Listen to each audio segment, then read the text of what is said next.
Scan important documents and keep them at hand with Scanner for Me. Hello বন্ধুরা, সবাই কেমন আছেন? আশা করি ভালো আছেন। সবসময় মতো আজকে চলে আসলাম আপনাদের মাঝে। টাইটেল এবং থাম্বনেল দেখে হয়তো বুঝতে পারছেন আজকে আমরা কোন বিষয়ে আলোচনা করব।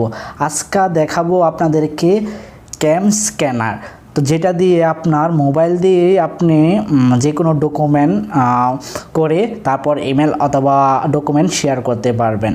তো ভিডিও লাস্ট পর্যন্ত দেখতেই থাকুন। আর ক্যাম স্ক্যানার কীভাবে সফটওয়্যারটি ডাউনলোড করবেন ভিডিও লাস্টে দেখাই দেব। তো ডাউনলোড করে ওপেন করার পর এখানে দেখতেই পাচ্ছেন ক্যামেরা নামে যে লোগোটা আছে এখানে সিলেক্ট করে দিবেন। সিলেক্ট করার পর আপনি যে ডকুমেন্টটা যে ফটোকপিটা আপনি স্ক্যান করতে চান সেটাকে আপনি একটা ছবি তুলে নেবেন। ছবি তোলার পর বন্ধুরা দেখতেই পাচ্ছেন এমন একটি ইন্টারফেস আপনার সামনে চলে আসছে।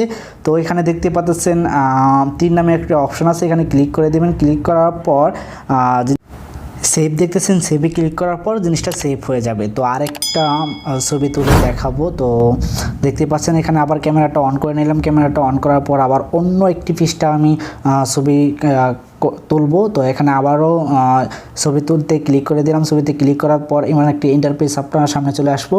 তো এখানে দেখতে পাচ্ছেন আবার 3 নামে একটি অপশন আছে, এখানে আপনি ক্লিক করে দেবেন। ক্লিক করার পর অটোমেটিকলি এটা স্ক্যাম হয়ে যাবে। তো দেখতেই পাচ্ছেন এটা স্ক্যাম হয়ে ওপর ডিসপ্লেতে চলে আসছে। তো এখানে দেখতে পাচ্ছেন একটি আপনি এটা যদি দিক করতে চান তো দিকও করতে পারবেন। এখানে অপশন দেওয়া আছে, এই অপশানে ক্লিক করলে দিক হয়ে যাবে। তো এখানে আপনি দিক করে নিয়ে আবারও সেভে ক্লিক করে দেবেন। সেভে ক্লিক করার পর এটাও সেভ হয়ে যাবে। তো আমি আরেকটা ডকুমেন্ট আপনাদের সাথে শেয়ার করব, তো ব্যাংকিং রিসিট। তো এটাও দেখতে পাচ্ছেন ছবি তোলার পর এটাও আমি সেভ করে নিচ্ছি। তো এখানে আপনি দিক করতে চাইলে দিকে আপনি ক্লিক করলেই হয়ে যাবে, তারপর সেভ করে নেবেন। তো এইভাবে আপনি খুব সহজেই ছবিগুলো তুলে স্ক্যান করে নিতে পারবেন। তো এটা আপনি কিভাবে শেয়ার করবেন, শেয়ার হোয়াটসঅ্যাপে করতে পারবেন, ইমোতে করতে পারবেন, জিমেল অ্যান্ড ইমেলে করতে পারবেন। তো আমি জিমেলে করে দেখাবো। তো এখানে শেয়ার বাটনে ক্লিক করে দেখতেই পাচ্ছেন ইমেজ নামে একটি গ্যালারি আছে, এখানে আপনি সিলেক্ট করে নেবেন, তাহলে আপনার এটা পিকচারে পরিণত হয়ে যাবে। তো এটা আপনি পিকচারে পরিণত এখানে সিলেক্ট করার পর এমন একটি ইন্টারফেস আপনার সামনে চলে আসবে। দেখতেই পাচ্ছেন এখানে হোয়াটসঅ্যাপ অ্যান্ড ইমো যে কোনো জায়গাতে আপনি শেয়ার করতে পারবেন। তো আমরা এখানে দেখতেই পাচ্ছেন গ্যালারিতে সেভ করতে পারবেন। তো এখানে আমি জিমেল করব, ইমেল করব। ইমেল করার জন্য আমাকে ইমেলে সিলেক্ট করলাম। ইমেলে সিলেক্ট করার পর উপরে আমার জিমেলটা শো করতেছে। আর যা জিমেলে আপনি সেন্ড করবেন এখানে আপনি দেখতেই পাচ্ছেন নিচে দেখতে পাচ্ছেন 2 নামের একটি অপশন আছে। এখানে আপনি যার জিমেলে সেন্ড করবেন সেই জিমেলটি বসায় তারপর উপরে দেখতেই পাচ্ছেন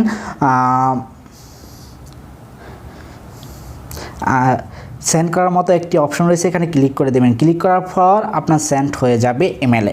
তো এইভাবে আপনি ইমেলে সেন্ড করতে পারবেন বন্ধুরা। তো আবার আমি আরেকটা ডকুমেন্ট ইমেল করব। তো বন্ধুরা দেখতেই পাচ্ছেন আবার শেয়ারও ক্লিক করলাম, সেম আগের মতো এখানে ইমেজে আপনি গ্যালারিতে করবেন, সিলেক্ট করবেন। তারপর বন্ধুরা দেখতেই পাচ্ছেন সব জায়গাতে আপনি শেয়ার করতে পারবেন। তো এখন আমি আবারও জিমেলে শেয়ার করব। তো জিমেলে সিলেক্ট করে নিলাম। সিলেক্ট করার পর বন্ধুরা দেখতেই পাচ্ছেন আবারও আগের মতো চলে আসছে, যেখানে আপনি 2 আছে এখানে দেখতেই পাচ্ছেন। এখানে যার ইমেলে আপনি সেন্ড করতে চান সেই জিমেল নাম্বারটা ফুল তুলে তারপর কমপ্লিট করে উপরে দেখতে পাচ্ছেন সেন্ড করার মতো একটি লোগো রয়েছে, সেখানে আবারও আপনি সেন্ড করে দেবেন। সেন্ড করার পর আবারও আপনার ডকুমেন্টটা সেন্ড হয়ে যাবে। তো এভাবে আপনি খুব সহজেই সেন্ড করতে পারবেন। হ্যাঁ বন্ধুরা, ভিডিওটা যদি ভালো লাগে অবশ্যই একটা লাইক করবেন, শেয়ার করবেন, কমেন্টের মাধ্যমে মতামত জানিয়ে দিবেন। তো বন্ধুরা দেখতেই পাচ্ছেন এখানে জুম করার পরও জিনিসটা পারতেছে না, খুব স্পষ্ট বোঝা যাচ্ছে। তো আপনার মোবাইল দিয়ে এত সুন্দর স্ক্যাম করতে পারবেন না। তো অ্যাপ্লিকেশনটা কীভাবে ডাউনলোড করবেন সেটাই দেখাই দিই। আপনি ডাইরেক্টলি প্লে স্টোরে চলে যাবেন। প্লে স্টোরে গিয়ে সার্চ করবেন ক্যাম স্ক্যানার। সার্চ করার পরে এমন একটি ইন্টারফেস আপনার সামনে আসবে। তো আপনি দেখতেই পাচ্ছেন ইনস্টলে ক্লিক করে দিবেন। ক্লিক করার পর ইনস্টল হতে কিছুক্ষণ সময় লাগতে পারে। তো আপনি ওপেন করে দেবেন। ইনস্টল হওয়ার কমপ্লিট হওয়ার পর ওপেন করার পর আপনি অ্যালাউ চাইলে অ্যালাউ করে দেবেন। অ্যালাউ কমপ্লিট হওয়ার পর বন্ধুরা দেখতেই পাচ্ছেন এমন একটি ইন্টারফেস আপনার সামনে চলে আসে। তো আপনি এটা বাম দিকে টানতে থাকবেন, বাম দিকে টান দিলে এরকম একটা ইন্টারফেস চলে আসবে। তো আপনি এখানে নিচে দেখতেই পাচ্ছেন স্কিপে আপনি ক্লিক করে দেবেন। তো এখানে আপনার জিমেলটি দিতেও পারেন, আপনি নাও দিতে পারেন। জিমেলটি যদি আপনি না দিতে চান তাহলে যে কোনো একটাতে সিলেক্ট করে নেবেন। সিলেক্ট করার পর আপনি যদি চান এখানে আপনার জিমেল নাম্বার অ্যান্ড পাসওয়ার্ডটা দিতেও পারেন, আপনি নাও দিতে পারেন। যদি আপনি না দিতে চান তাহলে ব্যাগে বাড়িয়ে আসেন এখান থেকে। তো বাড়ি আসার পর এমন একটা ইন্টারফেস আসবে, দেখেন এখানে ক্যামেরা আছে, এখানে ক্লিক করে আপনি স্ক্যাম করতে পারবেন। তো বন্ধুরা, ভিডিওটি যদি ভালো লাগে অবশ্যই একটা লাইক করবেন, কমেন্টের মাধ্যমে মতামত জানিয়ে দেবেন, ভিডিওটি বেশি বেশি করে শেয়ার করবেন। বন্ধুরা, আজকের মতো এই পর্যন্তই। পরবর্তী ভিডিওতে অবশ্যই দেখা হবে। ততদিন পর্যন্ত ভালো থাকেন, সুস্থ থাকেন। আল্লাহ হাফেজ।